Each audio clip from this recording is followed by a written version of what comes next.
안녕하세요. LA 장지아 일반외과의 장지아 원장입니다. 지난 시간에는 서해부 탈장의 부작용 중 인공망 염증에 대해 이야기했습니다. 이번 시간에는 서해부 탈장 수술의 부작용 중 두 번째 시간으로 만성 통증에 대해 알아보겠습니다. 먼저 탈장 수술 후 당연히 수술 직후에는 어느 정도 통증이 있을 수 있습니다. 만성 통증은 수술 후 6개월 이후에도 남아있는 통증을 만성 통증이라고 정의합니다.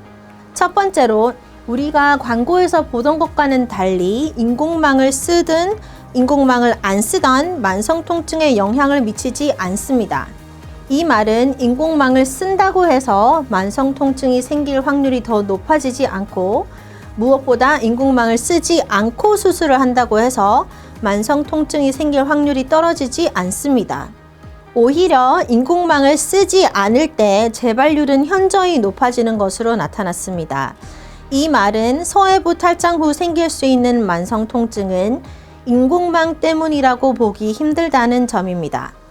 두 번째로 수술 방법에 따라 만성 통증의 확률이 달라진다는 점입니다. 개복 수술을 했을 때 만성 통증이 생길 확률은 10에서 15%를 왔다 갔다 합니다. 하지만 복강경이나 로봇 수술로 했었을 때에는 만성 통증이 생길 확률이 반 이상 떨어져서 4에서 6%가 됩니다. 물론 개복 수술 시에는 절개 부분이 넓고 복벽을 절개해서 연 다음에 탈장 수술을 하다 보니 많은 조직들이 건드려지고 봉합을 여러 번 하게 되면서 만성 통증이 유발되는 듯 합니다. 복강경이나 로봇 수술로 서해부 탈장 수술을 할 때에는 절개 부분이 작습니다. 그리고 탈장을 고치기 위해서 복벽을 절개해서 열고 수술하는 것이 아니라 얇은 복막 한꺼풀을 열고 탈장 치료를 합니다. 또한 통증을 유발할 수 있는 신경들을 모두 눈으로 확인한 상태에서 수술을 하다 보니 만성 통증의 확률이 낮은 게 아닌가 합니다. 이렇게 오늘 서해부 탈장 이후에 생길 수 있는 만성 통증에 대해 오해되는 내용들을 풀어봤습니다.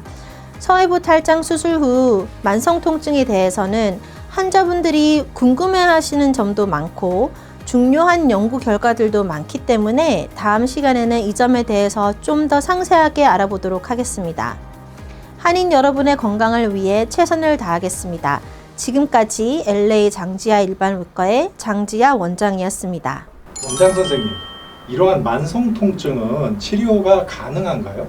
네, 치료가 물론 가능한데요. 물론 만성 통증의 원인을 먼저 자세하게 검사를 해야 합니다. 어떤 경우에는 탈장이 재발되어서 통증이 생기는 경우도 있고, 신경이 다쳐서 통증이 생기는 경우도 있고, 이제 근육이 다쳐서 통증이 생기는 경우도 있고, 여러 가지 원인들이 있습니다. 이 원인들을 확실하게 검사한 후 거기에 맞는 치료를 하면 됩니다.